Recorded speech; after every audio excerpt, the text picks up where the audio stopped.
शिक्षा देणार आहेत असं जर खोटं बोलून तुम्ही नेता जर समजेला माझ्या मराठ्यांचा एवढा मोठा खून होऊन सुद्धा गरिबाच्या लेकराला न्याय आम्ही सुद्धा मराठी आम्ही सुद्धा आमच्या मार्गाने न्याय घेऊ मग आणि तपास करू, कारण आम्हाला सुद्धा सहनशीलता आहे. मराठ्यांनाही सांगतो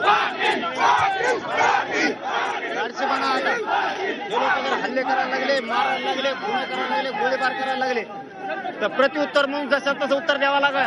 पाटील, हा लढा आता राज्याचा झाला, याचं कारण काय बघता तुम्ही? असंतोष लोकांमध्ये जर सरकार प्रत्येक वेळेस जातीवाद्यालाच प्रश्न राहते, प्रश्न होणार तर काय होणार? जातीवादी संघ धरायची आणि मराठ्यांचा मुर्दा पाडायला निघायचे, हे जमणार नाही. आता मराठ्यांनीच महाराष्ट्रातल्या आपल्याला अन्याय जर झाला तर आता प्रत्युत्तर जशाला तसं द्यावं लागणार आहे. मरू नका, नुसतं मरू नका. आपण कोणाच्या वाटा जायचं नाही, पण आपल्या जर कोणी वाटा गेलं तर जशाला तसं उत्तर द्यावं लागणार आहे, प्रत्युत्तर द्यावं लागणार आहे.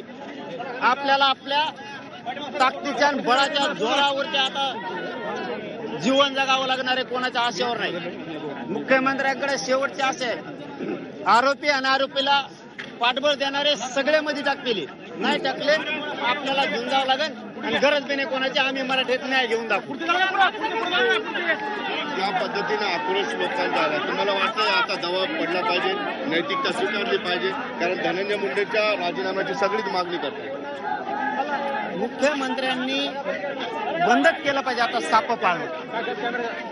एक दिवस एक योग्य वेळे योग्य निर्णय घ्यायचे, पायाखाली गुंडगिरी तुडवायची, योग्य वेळे तुडाव अशा आहे जनतेला. नाही तुडिलं तर मुख्यमंत्र्यांनाच राज्याचा विध्वंस करायचा की काय, असा अर्थ राज्यात जाणार आहे. त्यांना बहुतेक या राज्यात विध्वंस घडवून आणायचा, त्यांना गोरगरिबांना न्याय नाही द्यायचा असं सिद्ध होणार.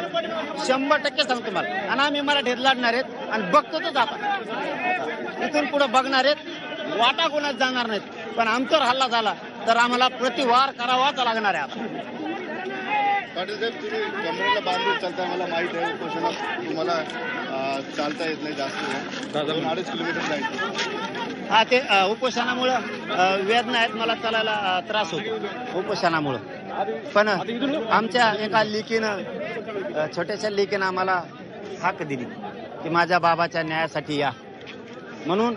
कोणतं पक्ष आम्हाला काय देणं घेणं नाही आणि कोणाचं राजकारण बी करू नये. त्या लेकीच्या हाकेला हो देऊन आम्ही सगळे